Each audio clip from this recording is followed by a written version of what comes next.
Michelle Beadle, you need a thing, Wendy.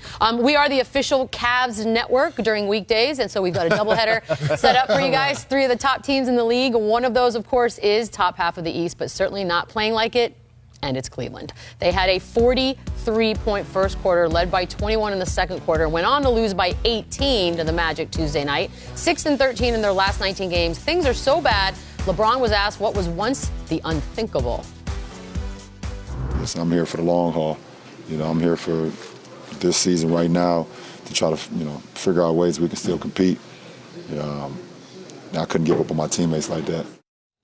Brian, you've been following him since he was a teenager. I ask you, is this the end of the Cavs with LeBron era part 2? Can you believe we're asking that question in February? Can you believe he has to go in front of the cameras and say that he is not going to waive his no trade clause? Can you believe that there were teams calling, wondering if he would waive it, which is one of the reasons why he had to go public, because teams were getting trade packages ready in the event they were doing it. Out of everything that's gone on, there's been this drip, drip, drip, and we've gotten used to Cavs drama every day. The fact that we are here is absolutely unbelievable. And that interview was one of the most amazing interviews I've seen LeBron do in a long time, because not only does he say, I'm not going to waive my no trade clause, which is a crazy question, he says, I'm here for the long haul right now. That statement is absolutely, that right there encapsulates what we have with the Cavs, because right now and long haul don't go together, and therefore the Cavs organization is paralyzed. I'm going to love you forever for like a week. That's about it. Listen, it depends on how you define the end of LeBron era. Yes, I do believe that this is the end of the Cavs' run to the NBA Finals, if you're going to define the LeBron era like that. I never thought they were ever going to win another championship with the Golden State Warriors constructed the way they're constructed. I mean, he did say that during the finals. And I did say it was. He said a lot of things. I said that this was the end of the LeBron era in the championship last year. And now it takes till February for everybody to realize that. Yes, he's going to continue to play. He's going to continue to put up big numbers. But as far as winning a championship and even probably being on a contender, it could be over. Listen, with their dysfunction, going on within this organization between LeBron James and management, if there are no deals done by the time this trade deadline is over, yes, I think this era is over for LeBron James. Because if you don't improve this team to have him contend for a title or get out of the Eastern Conference is where we at with this team. Get out of the Eastern Conference this year. You will lose him. It will be the end of the era. I don't see how he stays if you don't improve this team right now. I'm with you, T-Mac, end of an era, because I like to judge success off of realistic expectations. And coming into training camp, the expectation of a LeBron James-led team is to be competing for championships. Now they're trying to compete for the Eastern Conference crown. They've taken a step back. And the flagrant thing that they made a mistake at was trading Kyrie Irving. Why are you trading your young asset with 2 years left on his contract? Because he didn't want to be there. So what? But he said afterward, he was going to find a way not to play. You really want to keep a guy who doesn't want to play? Yes, because I have you under contract. And you want to make but he said he was going to figure out, he's going to get surgery. Bees, let me tell you something. No, but you can address something that you've been putting off. No, let me tell you something that athletes aren't trying to do. Get on the table and get surgery if they don't have to. Man. He was not going to do that. And plus, even if he was, again, you're the Cavs, he's under contract.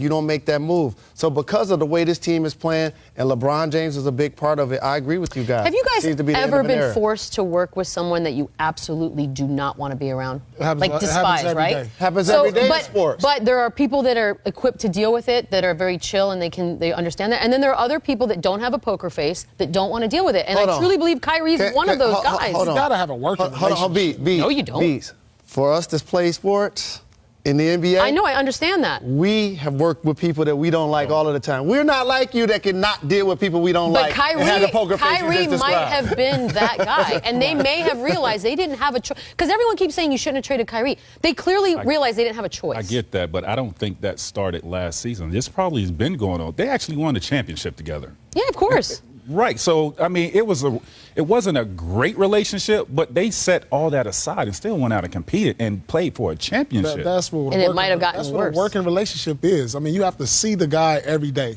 I don't have to hang with you. I don't have to even say hi to you. But when we're on the court, we can work together, and that's obviously what they had on the court. Hindsight being 20/20. Dan Gilbert probably should have gone Dr. Jerry Buss when Kyrie asked for the trade. When he had the situation between Shaq and Kobe, he probably should have come to LeBron and said, LeBron, will you sign this extension right now? Answer yes or no. If the answer is no, let's work out a trade. I know you have a no-trade clause, but let's work it out. But okay, that moment passed. Now, there's an opportunity to pivot here. LeBron is still under contract for the rest of the season. The Cavs still have the opportunity.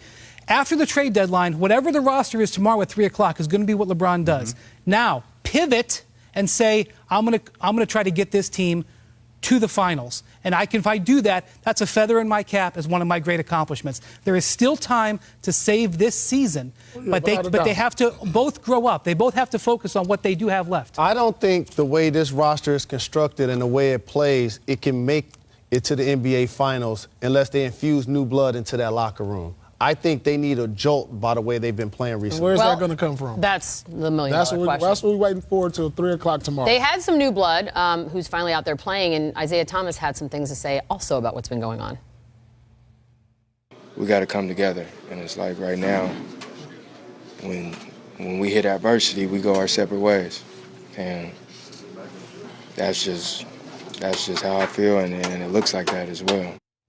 So also he went on to criticize the coaches, their adjustments in the game, and Ty Lue has now said, nope, that's not true. So, Paul, it's just getting more and more dysfunctional as the hours go by. What's he talking about? You know, the things that Isaiah has said over the last couple weeks, in all honesty, he's saying a lot of things that are true.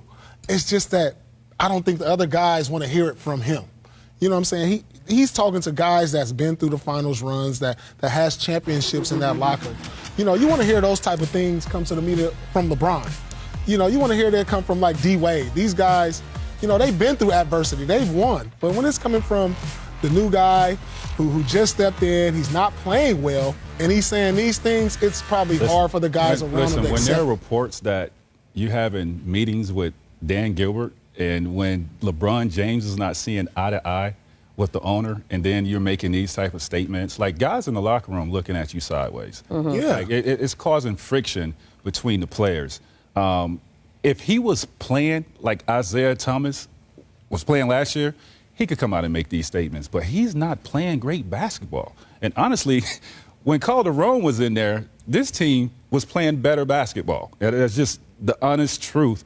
I don't know what it's going to take for him to get back to that player, but he seems like he's damaged goods right now. And I hate points that for honesty for Isaiah, as you mentioned, points for honesty. One of the adjustments that Ty Lue needs to make is to not play Isaiah Thomas down the stretch of games. What's so surprising about about him saying that is he keeps putting Isaiah in the game at the end of the fourth quarter when these games are tight, when he's shooting 35% at one end and he's been statistically the worst defender in the league at the others. Ty Lue, in my mind, illogically continues to put him out there to try to get him back in rhythm. You want to start him, fine. You want to start him in the third quarter, fine. But time after time after time, even last night. He's looking for King of the Fourth to come back. I mean, yeah, he has a reputation. He wants him to come back. This guy has a reputation to be that player. You want him to get there. It's like, how do you compromise that? What did you bring him? Well, it's been 14 games and he's not there. And he's criticized not making adjustments. One adjustment would be to not play him down the stretch. But since they're not going to beat teams with their defense and they hope to get timely stops, you hope he finds his offense, because that's how they're going to be able to win games. 115 points, 120 points. They're going to need Isaiah Thomas to even get to those numbers. So they need him in at the end of the game to hope to take pressure off of LeBron, because he's the only other guy that can create a shot.